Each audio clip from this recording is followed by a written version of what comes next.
Our family consists of 4 members, including our parents. Emily takes after our mom in terms of personality. She's friendly but can be a bit lazy at times. She enjoys teasing my dad and me as we are more sincere individuals. When we were kids, our mom, who shares a similar temperament with Emily, had a soft spot for her. It was pretty clear that she favored Emily over me. Whenever she hung out with friends, it was always Emily who got to go, leaving me behind because, according to her, it's embarrassing to introduce plain and quiet Ashley to her friends. On the flip side, Mom was really proud of Emily, who was outgoing and well-liked whenever they went out. Despite having a mom and sister like that, the reason I could stay positive was because of my dad. He appreciated my sincerity and loved both Emily and me equally. I cherished my dad's fair approach. Even as an adult, my mom's treatment of me didn't change much. Thankfully, my dad's presence kept our family balanced and stable. However, when my father retired at the age of 65, a mishap occurred at home. He stumbled over a small step, resulting in a broken bone. Despite his efforts with surgery and rehabilitation, his aging muscles didn't bounce back easily. As he spent more time confined to bed and in need of care, my mother and Emily grew colder towards him. "Hey, Mom, what do you think about this?" "Yeah, it looks good. The food seems delicious, too. Maybe we should go with this one." While glancing at a guidebook, my mother and Emily excitedly discussed their plans. When I inquired about their conversation, my mother replied with a hint of irritation. They were organizing a family trip, but considering Dad's mobility challenges, I pointed out that traveling might be tough for him. In response to my comment, Emily said with a smile, "Well, we're not planning to bring him in the first place. We intend to leave him at home." "That's cruel. It would be tough for him if he's left alone. If Dad's not coming, I'll stay home with him," I declared. After expressing this, my mother and Emily exchanged smiles. Following that, my mother stated, "That's fine too. If that's the case, Emily and I will just go by ourselves. Whether you two come or not is up to you. But since it's a family trip, we'll be using money from Dad's bank account." A quick look at the guidebook revealed they had chosen a room meant for only 2 people. It was evident they never intended to bring my father or me along. Following that, my mother and Emily frequently ventured out on their own, staying at upscale inns and dining at renowned restaurants. It felt as if neither my father nor I existed in the house. I observed their actions from a distance, working diligently to complete my tasks quickly to attend to my father. When I couldn't manage everything alone, I sought assistance from care services for tasks like bathing and accompanying my father on short walks around the neighborhood.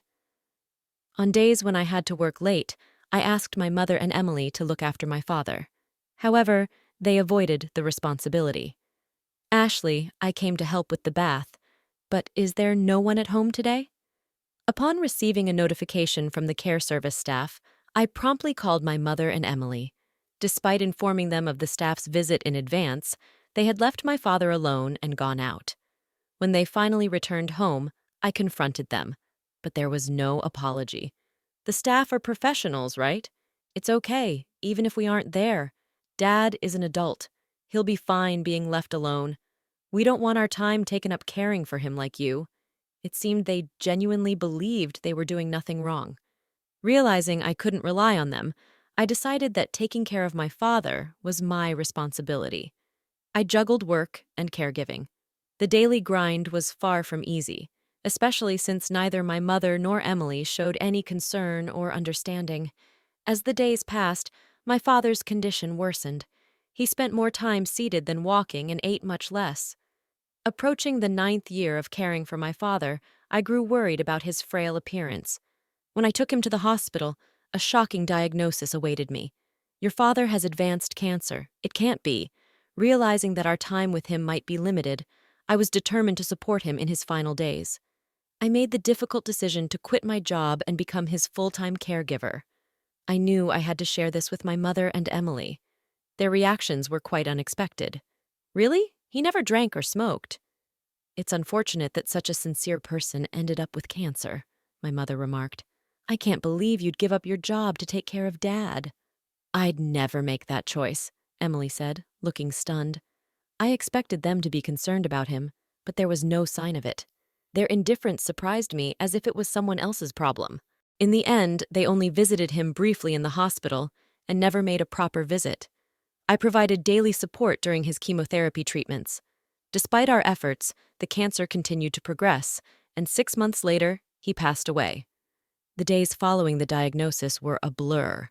Upon learning of his death, my mother and Emily had a private discussion and left me to organize the funeral alone. Then they disappeared somewhere. I didn't even have the time to mourn my father as I had to handle the funeral arrangements alone. As the funeral commenced, my mother took the stage to deliver the chief mourner speech, despite not having contributed much. She put on a public face, irritating me. But the funeral proceeded smoothly. Exhausted as I returned home, my mother and Emily, who had already arrived, invited me to the living room, claiming they had something to discuss. Without considering my fatigue, my mother abruptly announced, "Regarding your father's inheritance, Emily and I will inherit this house and all other assets." Honestly, I wasn't in the mood to discuss inheritance on the very day my father passed away. However, Emily chimed in, "We even have a proper will. Look," she proudly presented a document and began to explain. "Right after Dad was admitted to the hospital, Mom and I visited him and had him sign this. It states that you won't inherit anything. Dad agreed to it immediately. With all the help you provided, it's so cold, right? Maybe Dad, in the end, preferred me over his two serious elder daughters," Emily said with a smirk. Before I could respond, my mother interrupted with an inappropriate grin. "Clearly, Emily is more adorable. Though your father always stayed home and had no hobbies, he surely saved a lot, right, Mom? Even I quit my job because of the inheritance, and I took some time off work to enjoy the inheritance for a while," Emily added. Without waiting for me to finish, my mother ended the conversation saying, "Shut your mouth. It's a waste of time trying to take the inheritance from us. With your father gone, we'll do as we please. Your role here is done. Please leave this house promptly." Holding back what I wanted to say, I calmly told them, "I understand your thoughts. From now on, I can't imagine living together with you two. I'll gladly leave." Despite their initial surprise at my acceptance, the two soon smiled smugly together. "Good to know. Once you leave this house, never rely on us again. Our relationship ends here. Whatever happens to you, we want no part in it. Don't even think of contacting us." Receiving this intense sentiment from my mother, I packed only my essentials and left the house. A few days after the inheritance discussion, something unexpected happened. I received a call from my mother, the same person who claimed she would cut off contact with me. When I answered, she immediately confronted me in anger. "What have you done? Where has all the money from your father's account gone? Why are you suddenly calling? Didn't you say you wouldn't contact me?" Silently, I listened to her accusations. Finally, she said, "This is an emergency. Return your father's savings immediately." "What are you talking about?" "I left the passbook at the old house. I have no way of accessing it after I left." "But the money in the account is definitely gone," I replied. Such a significant amount of his savings couldn't have disappeared so suddenly. I found it suspicious. Moving out swiftly without securing a job seemed to have led my mother to assume that I had mismanaged my father's money. "How haven't you ever checked the account balance before, huh?" "I haven't bothered with such things," my mother replied. "If you had, you would have noticed that Dad's savings weren't that much to begin with." "What do you mean his savings were—" "Oh, where did his retirement money go?" I explained. "Oh, we used it for our wedding ceremony and the new house," I continued. "Wedding? New house? I have no idea what you're talking about," my mother said, clearly shaken. "I had been romantically involved with a man named Sean, who was responsible for the living service for my father." Our relationship started through our mutual care for my father. I informed my father about my relationship with Sean early on in our dating. When Sean proposed, I was overwhelmed with living and work responsibilities and couldn't make a decision. Upon learning the truth, my father said, "Care for yourself more than me. I want you to have a happy marriage," and he cheered me on.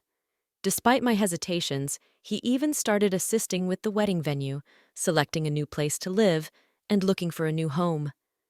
We had reserved a wedding date for the following year and signed a contract for a new apartment that my father liked. All of this occurred 6 months before we discovered his terminal cancer. As a gesture of gratitude, my father covered most of the costs for the wedding and the new apartment. That was the reason for the decrease in the account balance. Hearing the turn of events, my mother's voice trembled. She was clearly shaken. So, there wasn't any inheritance for us to inherit in the first place, primarily just the family home. But, given its location, we shouldn't expect the high selling price, my mother said. Emily, having overheard the conversation, anxiously grabbed the phone from my mother. Wait, so the financial assistance for your wedding is much more than the inheritance for Mom and me? That seems to be the case. Dad knew about my marriage and me leading the house, so maybe he didn't see a problem in leaving the family home to both of you. He might have used a significant amount for me and intended the inheritance to compensate for that. Could it be that the reason you quit your job was because your marriage had been decided upon? Emily questioned. That's right. Sean is also involved in investment activities and is financially stable. He wanted me to become a full-time housewife. Also, I thought if I resigned early, I could focus on taking care of our father, I explained. I can't believe it. Why did you keep the news about your marriage and savings a secret from us? How are we supposed to live now? When I wanted to talk to you after the funeral, wasn't it you and Mom who shut me down, saying you can expect anything from us? But I thought family members should help each other out. When I was swamped with work and living, you were out having fun, neglecting Dad. How can I think of someone who said such mean things as family? Don't just say whatever is convenient for you. Shocked and speechless, Emily was caught off guard. Following that, my mother implored, Ashley, the truth is, I've already paid for the trip. I also made various purchases expecting the inheritance. So now I have no savings left. So what about it? I've already quit my part-time job, right? If we don't get any inheritance money, we won't have any money for next month. So until I find a new job, I hope you can lend us some. When you kicked me out of the family home, didn't you say you'd never come to me again? That our relationship was over? That you wouldn't interfere with whatever happens to me in the future? About that, neither of you ever helped when Dad and I were going through tough times. Now, when you're in trouble, you want to rely on me? That's incredibly brazen. But if you don't help us now, what will we do? Without waiting for my mother to finish, I ended the call and blocked their numbers. I was utterly disgusted by my mother and sister, who only claimed to be family when they're in trouble. I decided to distance myself from these two. Later on, I heard from various people that although my mother and Emily had canceled their trip since it was a last-minute cancel, they couldn't get a refund. They've been barely scraping by, asking friends and relatives for money. They had to sell their house, but as I expected, they didn't get as much as they hoped. With the initial expenses for a new place and moving costs, they had hardly any money left. Emily returned to work, but because she asked her colleagues for money, her relationships at work became strained. She had planned to leave her job soon after finding a good partner, but because of the situation, that partner, as well as other men, distanced themselves. Her friends, too, kept their distance. My mother tried to find another part-time job, but her previous workplace had already hired someone else, so it was hard for her to return. Due to her age, her job opportunities were limited. They managed their living expenses with my mother's meager part-time salary and Emily's earnings, slowly repaying their debts. Both of them seemed worn out. As for me, I was able to have a small wedding at the venue my father chose. The only regret is that my father couldn't be there for my wedding, but I believe he's watching over our happy moments from somewhere. My married life with Sean has been smoother than expected. We're enjoying peaceful and fulfilling days together. I'm eternally grateful to my father for supporting my relationship with Sean and giving me this opportunity. I've had to build a peaceful life with my husband, always remembering my gratitude to my father.